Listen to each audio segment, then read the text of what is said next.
Benoît Saint-Girons. Bonjour Coco, ravi de t'accueillir. Un grand merci de m'accueillir. C'est vraiment un thème extrêmement passionnant, ce que tu proposes. Hein. Tu as écrit plusieurs livres, entre autres La qualité de l'eau. Et puis en fait, un grand spécialiste de l'eau, de l'air. Les 8 fondamentaux, tout ce qu'on devrait faire pour optimiser santé, vitalité, en amont des problèmes. Idéalement, toujours en amont. L'allopathie vise à régler les problèmes à coup de symptomatiques. On a des symptômes, on va essayer de résoudre les symptômes.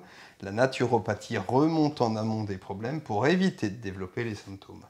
Donc, évidemment, l'eau est primordiale.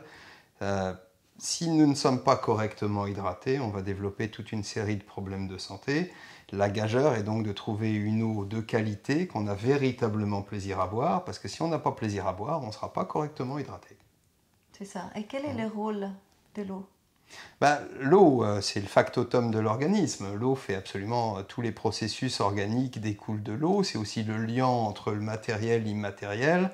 Ça fait partie de toutes les spiritualités. C'est le plus fondamental, l'eau, dans une écologie personnelle. Et attention, écologie, ce n'est pas les économies d'énergie du système, c'est oikos, maison, habitat, logos, discours. Est-ce que mon environnement est optimisé pour ma santé et ma vitalité ? L'eau du robinet chlorée polluée n'est certainement pas une eau écologique. Et l'eau qui sort, justement, il y a un petit peu un scandale qui éclate actuellement avec tous les eaux minérales. Alors les eaux à la source, au griffon, c'est les meilleures eaux. Malheureusement, du fait des pollutions environnementales, notamment agricoles, il y en a de moins en moins qui sont dénuées de polluants. Bon, faut raison garder quand même. Une eau à la source au griffon, si on a la chance de l'avoir dans son jardin, à proximité en forêt, en montagne, c'est la meilleure eau qui soit.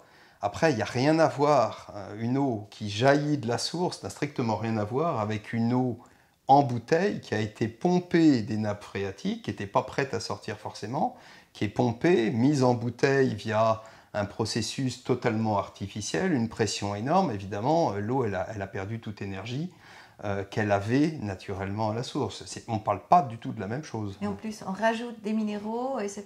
On ne rajoute pas forcément des minéraux. Par contre, les minéraux à la source au griffon étaient sous forme colloïdale uniformément répartis.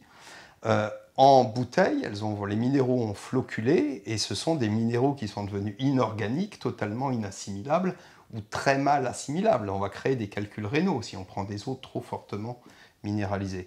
Donc, si on doit consommer des eaux en bouteille, plastique ou en verre, au minimum prendre des eaux faiblement minéralisées. C'est celles qui résistent le mieux également à la pollution électromagnétique, qui fait sinon des ravages au niveau de l'eau. Si Claude François avait pris un bain d'eau distillée, il ne serait pas mort électrocuté. C'est parce qu'il y a des minéraux que le courant électrique passe. Donc vous prenez des eaux dans des bouteilles plastiques bourrées de minéraux inorganiques, avec la pollution électromagnétique qu'on a stockée dans des conditions désastreuses en supermarché. C'est la pire qualité d'eau possible et en plus on la paye. Donc c'est complètement absurde. Donc elle prend en fait les ondes aussi, puisque l'eau elle est vivante, et puis elle prend les ondes de tout ce qui est autour, c'est ça ? Oui, elle va effectivement être sensible à toute la pollution. Alors après, on ne va pas rentrer non plus, enfin on pourrait discuter de l'information au cœur même de l'eau, ce que certaines personnes appellent mémoire de l'eau. L'eau, elle changerait de structure 1000 milliards de fois par seconde. Donc c'est clair que sous une lumière blafarde, sur des rayons poussiéreux de supermarché, elle ne va pas être en très grande forme par rapport à l'eau qui jaillit dans une forêt ou en montagne. À la limite, il vaut mieux partir de son eau du robinet et puis la filtrer correctement, lui redonner de l'énergie derrière. Là, on peut retrouver avec cette approche une énergie d'autres sources de montagne. Mais on n'aura jamais une bonne énergie avec de l'eau en plastique. C'est ça. Et tu parles aussi dans ton livre justement de l'eau, justement avec le gaz, parce que tu disais c'est plutôt pour une récréation, c'est plutôt une le eau CO2. Oui, alors le CO2 est effectivement, alors pour nous c'est un gaz à effet de serre, c'est ce qu'on rejette naturellement. Donc les écologistes n'aiment pas beaucoup, l'écologie politique n'aime pas beaucoup le CO2. Et bizarrement, on le retrouve dans un certain nombre d'eau en bouteille. Même à Genève, on a une fontaine publique qui distribue de l'eau à CO2. Aucun animal ou aucun jeune enfant ne boit de l'eau à bulles. Donc c'est un peu bizarre de retrouver distribué comme ça, sur le pont de la Machine à Genève, une eau à CO2. Bon, bah, pourquoi est-ce qu'on boit de l'eau à CO2? On boit de l'eau à CO2 parce que c'est une eau qui est plus fun, qui va masquer un certain nombre de polluants et le goût du chlore. Et donc, bah, pour se faire plaisir, il n'y a pas de problématique à se faire plaisir avec une eau festive. Mais ce n'est pas une eau de consommation courante. Et donc, ce n'est pas une eau qui devrait être comptabilisée dans le 1,5 litre qu'on doit boire tous les jours. Et tu dis on boit absolument pas assez. On Parce qu'en fait, on n'aime pas notre eau, c'est ça aussi. C'est ça, c'est pas, on ne sert à rien d'infantiliser les gens en leur disant de boire, boire, boire. Il y en a quand même des alarmes maintenant sur leur téléphone avec une alarme pour leur faire prendre un verre d'eau. Si l'eau n'est pas optimisée pour notre santé et notre vitalité, on va évidemment pas avoir plaisir à la boire. Et si on se force pour boire une eau, c'est que l'eau ne correspond pas aux besoins de l'organisme. Donc il y a une différence entre une eau potable, une eau parfaite, en théorie, qu'on pourrait considérer comme étant la plus pure possible. Hein. Souvent, on considère qu'une eau parfaite, c'est une eau qui est pure. Qu'est-ce que ça veut dire, la pureté de l'eau? Hein. Si c'est être dénué de polluants, très bien. Si c'est être dénué de polluants, mais avec des minéraux inorganiques qu'on ne peut pas assimiler, on s'est trompé de définition. Et puis, il y a ensuite l'eau biocompatible, qui correspond véritablement aux besoins de l'organisme. Moi, je préfère parler d'eau au naturel, parce que c'est l'eau au naturel qu'on a véritablement plaisir à boire. On prend un verre à la source au Griffon dans une source de montagne ou en forêt, on a immédiatement envie d'en prendre un second. Et ça, on retrouve ça avec les dispositifs les plus puissants chez soi, pour ceux qui ont la chance de pouvoir installer les plus gros biodynamiseurs. Tu veux nous parler un petit peu des biodynamiseurs? Alors, spécifiquement, non. Disons qu'il y a toute une série de dispositifs qui permettent de retrouver une énergie. Alors, l'énergie de l'eau, ce n'est pas forcément complètement ésotérique. C'est avant tout, en premier lieu, proton-électron. Est-ce que mon eau va m'apporter de l'énergie magnétique et de l'énergie électrique? Bon, donc ça, c'est la bioélectronique Vincent. On obtient ça plutôt avec des osmoseurs qui, en enlevant les minéraux, vont baisser le pH de l'eau. Et puis, en supprimant le chlore, vont faire passer l'eau d'un côté très oxydant à un côté nettement moins oxydant. Ça, c'est l'eau parfaite en théorie. Mais ce n'est pas forcément l'eau que j'aurai le plus de plaisir à boire. Une eau osmosée a encore un côté un peu artificiel. Alors, on peut rajouter une autre énergie via, par exemple, de l'eau hydrogénée, en balançant dans l'eau du dihydrogène. Là, on se retrouve avec une eau très antioxydante et très agréable à boire, qui glisse toute seule, qui a un pouvoir d'hydratation que je trouve assez surprenante. Mais on est toujours sur des traitements supplémentaires rajoutés à l'eau. Le meilleur dispositif est un dispositif qui va redonner à l'eau un mouvement au naturel, tel qu'une eau de source de montagne ou un torrent de montagne, avec des méandres, avec des vortex, avec différents dispositifs. Et c'est effectivement le biodynamiseur de conception belge qui, avec 21 principes de dynamisation en synergie, est le plus puissant à l'heure actuelle. Et là, on retrouve effectivement, donc ça, c'est sur l'arrivée d'eau principale, donc il faut une maison, il faut filtrer au préalable, et ensuite on a cette deuxième étape de biodynamisation.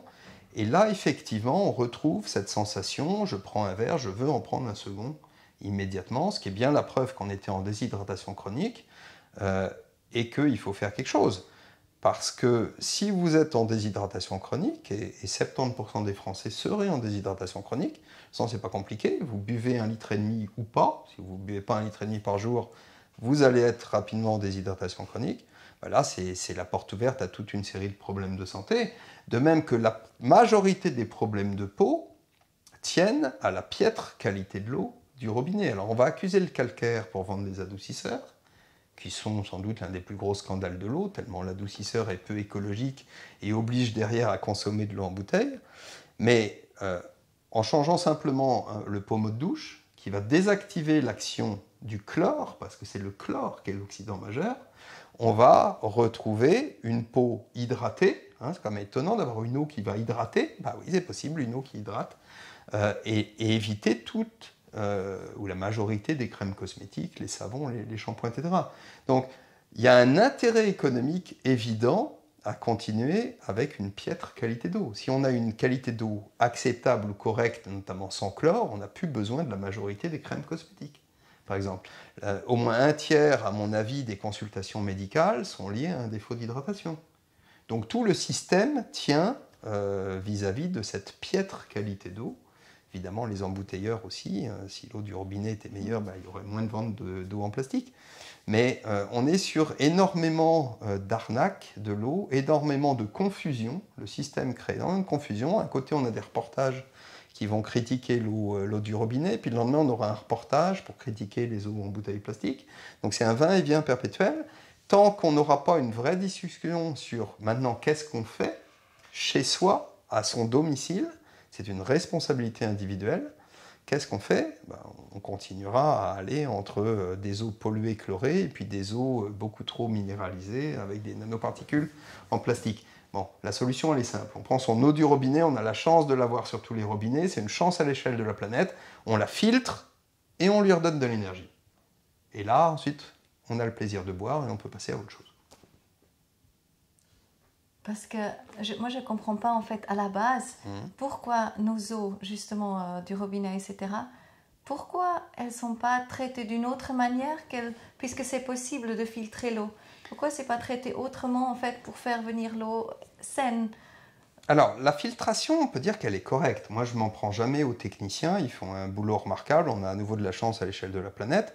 Je m'en prends au marketing. C'est-à-dire qu'à partir du moment où on a une eau potable ou une eau filtrée, faire croire que c'est la meilleure du monde, c'est là qu'il y a une différence. Parce que si on peut filtrer et éviter effectivement des bactéries pathogènes, c'est une bonne chose de ne pas avoir de E. coli dans son eau du robinet. Et entre parenthèses, ça c'est obtenu par les ultraviolets et l'ozone, c'est pas obtenu par le chlore. Le chlore, on pourrait s'en passer, Zurich s'en passe, la Bavière en Allemagne s'en passe, Paris a un projet d'éviter également le chlore, donc le chlore est en fin de vie. Le chlore qui désinfecte. Le chlore qui désinfecte, mais ce faisant, désinfecte aussi notre microbiote, et dont les dérivés sont cancérigènes. Donc on sait qu'à 10 ou 30 ans, en buvant de l'eau chlorée, on développe des cancers. Bon.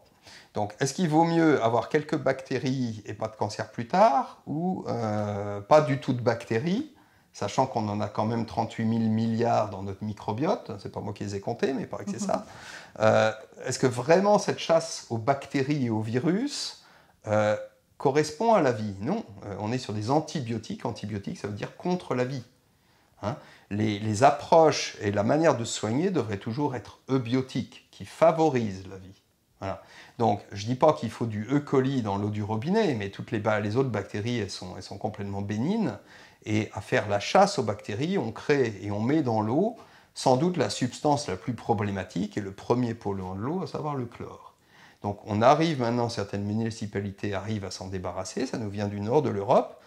Il serait temps de réfléchir effectivement à éliminer le chlore de l'eau du réseau, mais on n'en prend pas le chemin parce qu'il y a les craintes d'attaques terroristes, il y a des virus qui arrivent. Bon, le chlore n'a jamais été efficace contre les virus, mais quand on a eu l'épisode Covid, on nous expliquait qu'il fallait mettre du chlore dans l'eau pour éviter le Covid. Bon, okay. Bon, à nouveau, on crée une confusion, on est sur du grand n'importe quoi. Si on n'avait pas de chlore dans l'eau du réseau, on aurait évidemment beaucoup plus de plaisir à boire. Il y aurait toujours encore des polluants, mais des polluants, il y en a partout. Quand je respire, je respire des polluants.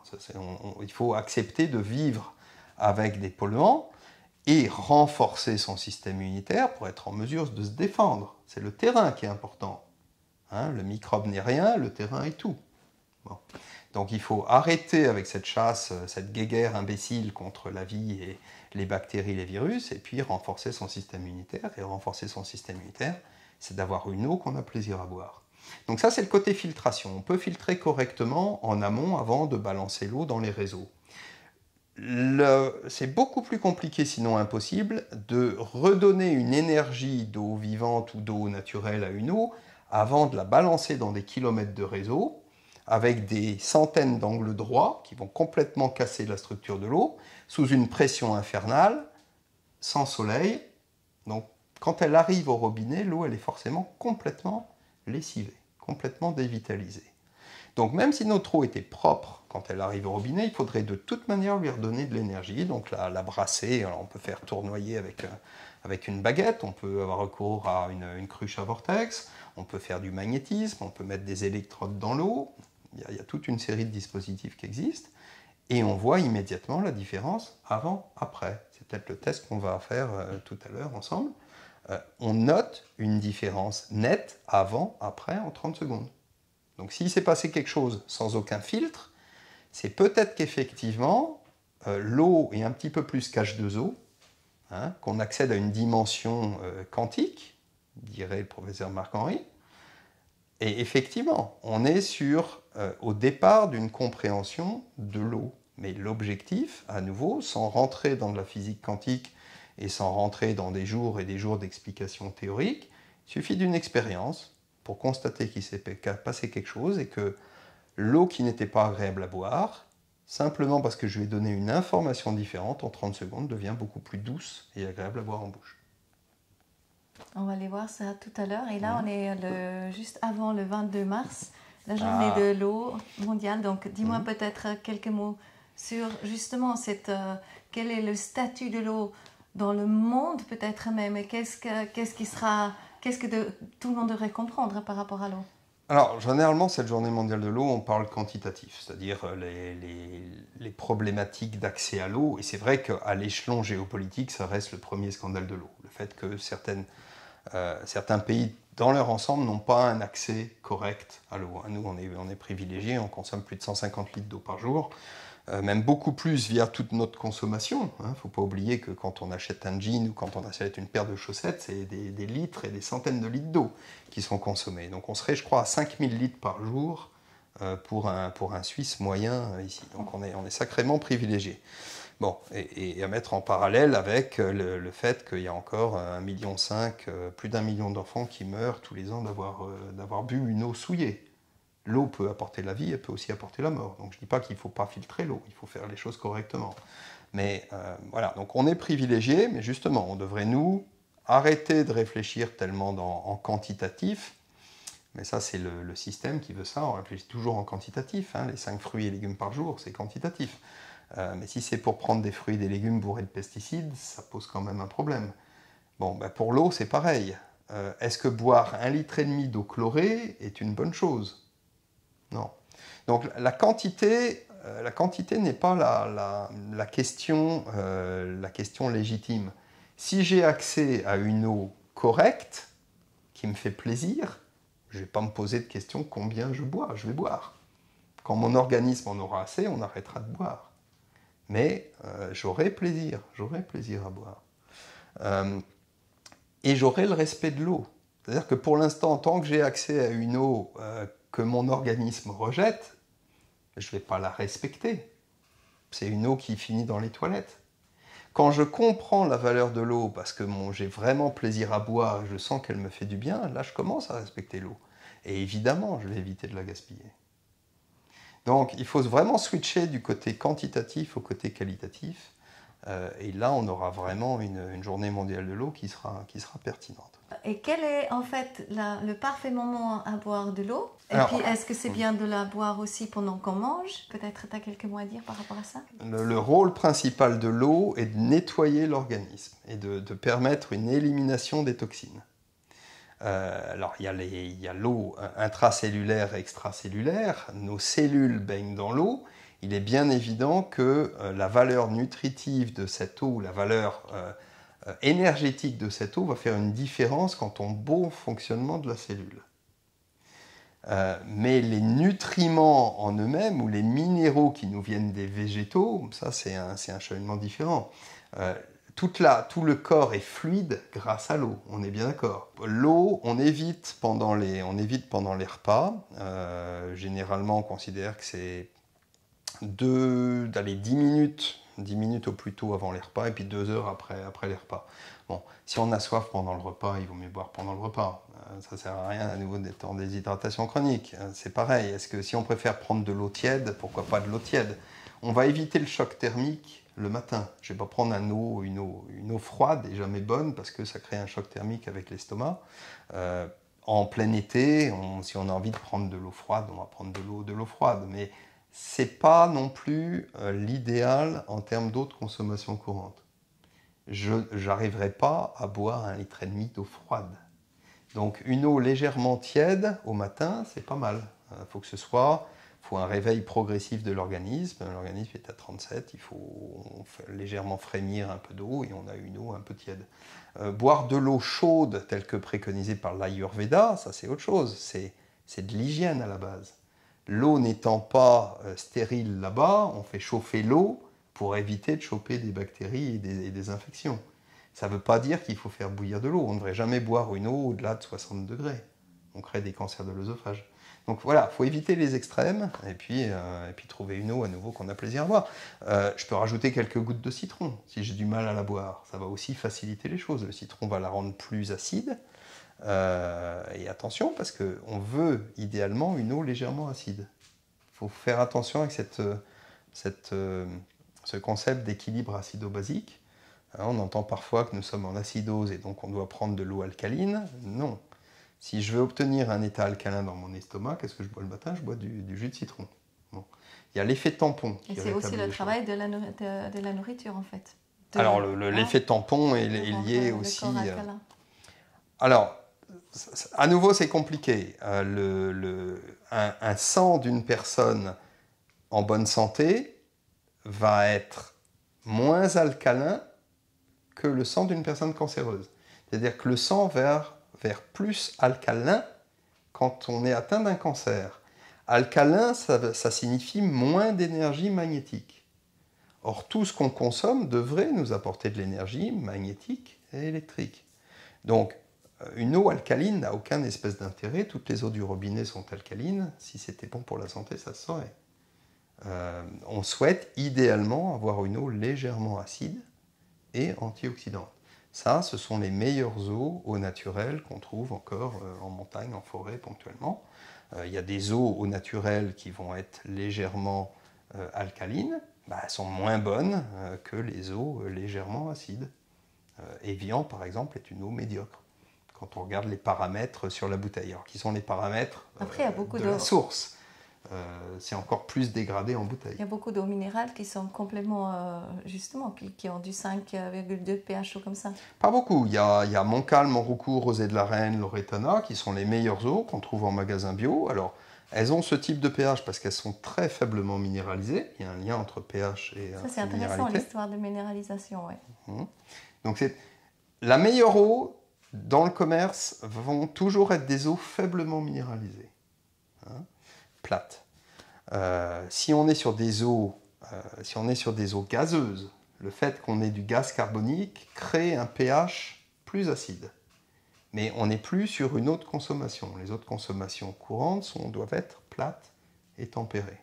Donc, à nouveau, les meilleures sont en magasin bio et toujours faiblement minéralisées. Oui, peut-être pour juste parler de cette minéralisation, parce que le corps, il n'arrive pas à assimiler, en fait, tous ces minéraux anorganiques. Inorganiques, exactement. Ils en ont tellement. Pourquoi on met autant de minéraux inorganiques là-dedans? Alors, on ne les met pas, elles y sont. C'est-à-dire que selon le cheminement de l'eau dans la roche, elles vont ressortir plus ou moins minéralisées, selon les roches traversées. Et effectivement, entre 14 mg par litre pour la Loretana, qui est la meilleure eau en Europe, enfin la moins chargée en Europe, qui est une eau italienne, et les 4500 de Saint-Yor, il y a de la marge. Contrex, on est à 3005, Evian, on est autour des 300, 320. La meilleure eau du gros commerce, du coup, c'est Volvic, on est à 130. Les médecins déconseillent plus de 500 mg. Mais les naturopathes déconseillent plus de 200 mg, et en bioélectronique Vincent, c'est plutôt moins de 50. Mais à nouveau, ça c'est encore une réflexion quantitative. Parce que si, avec un dispositif à nouveau, style biodynamiseur, on brasse l'eau en profondeur, on retrouve les minéraux sous forme colloïdale, uniformément répartis, et on ne va plus les éliminer via les reins, un surtravail des reins et les urines, si on prend trop de minéraux inorganiques, on va créer des calculs rénaux.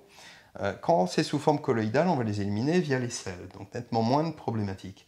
Mais l'assimilation de ces minéraux inorganiques, selon les auteurs, c'est entre 1% et 25%. Bon, même si c'était 25%, ce qu'on doit éliminer à 75%, moi j'appelle ça un polluant. Les minéraux inorganiques des autres vont être considérés comme des polluants, on n'en a pas besoin.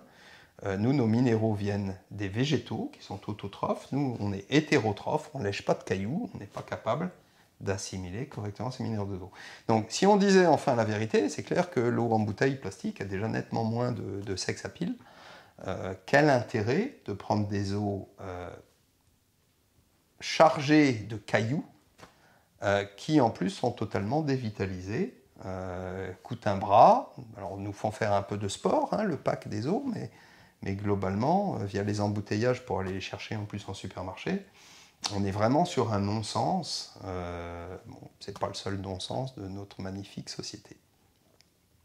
Alors, en fait, je veux juste encore ajouter, parce qu'effectivement, moi, je me suis mis dans l'eau maintenant, puisque j'ai un purificateur magnifique avec un scientifique voilà, que je représente maintenant. Et puis, toi aussi, tu fais... en fait, tu as plein de devices, on peut dire, que tu... Plein de devices, donc en fait, tu as des purificateurs, tu as des dynamiseurs, tu as des pommeaux de douche, etc. etc. Et tu conseilles les gens chez eux par rapport à même la pureté de l'air, etc. Donc, qu'est-ce que tu proposes en fait? Je propose sans doute le plus grand choix qualitatif de solutions. On ne peut pas vendre une solution unique à tout le monde. Selon la configuration maison ou appartement et selon le budget, la composition de la famille, ce qu'on souhaite obtenir, ce sera un produit ou un autre. C'est toujours assez compliqué et assez risqué de faire confiance à un produit unique via un vendeur unique. Il y a énormément d'arnaques sur l'eau. Il y a toute une série de... déjà, tous ceux qui vont parler d'eau pure, l'eau pure, c'est pas possible à obtenir, ce serait même une mauvaise idée. Donc l'eau pure, il faut oublier, on peut parler d'eau propre. Ensuite, côté, il y a différentes techniques, du charbon actif à l'osmose inverse, en passant par la distillation, mais qui, elle, n'est pas conseillée. Donc il y a différents types de filtration possibles, selon qu'on soit à nouveau sur un point d'eau unique ou l'eau de l'ensemble de la maison, on n'aura pas le même dispositif possible. Et puis ensuite, suite au premier dispositif, quel type de dynamisation est-ce qu'on peut mettre en place? Là, c'est pareil, il y a énormément de choses et tout système de dynamisation va faire une différence avant, après, par rapport à de l'eau du robinet. Ça, c'est facile. Je prends l'eau du robinet, c'est tellement désastreux en qualité énergétique que je pourrais toujours l'améliorer. Ça ne veut pas dire que le dispositif que j'ai mis en œuvre va être le plus performant. Ça veut juste dire que j'ai amélioré mon eau du robinet. Et malheureusement, il y a beaucoup d'exagération, il y a beaucoup de marketing. Donc il faut avoir un peu de recul, tant qu'à faire un petit peu de choix pour faire la part des choses. Et puis mon rôle, c'est justement ça, c'est d'orienter vers les meilleurs dispositifs par rapport à la configuration et au budget. C'est parfait. Je te remercie. Et on va aller jeter un coup d'œil un peu avec sur plaisir, Coco. Ça marche. Merci beaucoup. Merci, Coco. Merci. De l'eau du robinet classique. Alors ça, c'est pas classique. Là, tu as déjà mis quelque chose. Non, il n'y a rien du tout. C'est juste un truc. Avant, j'avais un filtre. Ah, ça, c'est classique. Mais là, c'est classique. J'ai aucune filtration du tout. Et puis, on va prendre. Alors, on va attendre 30 secondes. Donc, on ne va pas le mettre trop proche non plus. Et puis, on va voir si, en 30 secondes, il s'est passé quelque chose. Sachant que là, on n'a absolument aucun système de filtration. On a juste une étiquette, ça s'appelle l'étiquette Poznik, du nom de l'inventeur. On est sur la bouteille I9, qui est très bariolée avec ses couleurs. Et cette étiquette Poznik est totalement incompréhensible. Je ne sais pas si on voit là le code numérique. Personne n'est capable de l'expliquer. L'inventeur aurait mis 30 ans pour le développer. Bon, c'est même pas en contact avec l'eau, puisque c'est à l'extérieur et on a le verre, même pas en verre. Mais il faut croire, peut-être qu'il va se passer quelque chose quand même, néanmoins, au cœur de l'eau. Donc voilà. Faire le test. Donc Coco, je te laisse prendre le premier verre et prendre une première gorgée. Alors, il ne faut pas se centrer sur le goût, parce que le goût, il n'a pas changé. C'est lié aux minéraux et là, il n'y a aucun filtre. On est toujours sur une eau chlorée, polluée certainement, avec un certain nombre de minéraux. Par contre, voilà, regarde sur le bout de la langue, quand tu avales au niveau de la gorge, la texture de cette eau-là. Donc ça, c'est une eau, moi j'ai aucun plaisir à la boire, et c'est bien pour ça que malheureusement beaucoup de personnes sont en déshydratation chronique avec ce type d'eau. Et est-ce que tu notes une différence là, au bout de 30 secondes? À nouveau en termes de texture. Elle est clairement plus douce. Ouais. Voilà. Donc ça, c'est la magie de l'eau. On peut passer des heures ou des journées à parler de physique quantique de l'eau. On peut faire cette petite expérience. En 30 secondes, on a changé l'agencement des molécules d'eau entre elles. L'eau est beaucoup plus douce, beaucoup plus agréable à boire. Alors, ça, c'est une solution de base qu'on peut transporter. Il y a des solutions de dynamisation bien plus évoluées, bien plus performantes, qui peuvent aussi être au passage de l'eau pour une maison, qui vont combiner différents systèmes. Dans tous les cas, on aura une différence avant-après sous la forme d'une eau plus douce, plus agréable à boire. Après, on peut rajouter un autre type d'énergie, avoir retrouvé une autre source naturelle. Mais on a déjà là une première étape. Et c'est assez bluffant parce que personne, à nouveau, n'est capable d'expliquer ce qui s'est passé véritablement. Ouais. Mais au cœur de l'eau, au niveau de l'agencement des molécules d'eau entre elles, il s'est de toute évidence passé quelque chose. J'ai compris que chaque chose qu'on fait pour l'eau, en fait, ça la rend meilleure. En gros, ça, alors, tant que c'est positif, tant qu'on est sur une bonne énergie. Si je fais regarder les news à la télé, ça va pas être terrible. Voilà. Donc voilà, l'expérience de l'énergie. Jariya sambahara chardaya khamba jara hayo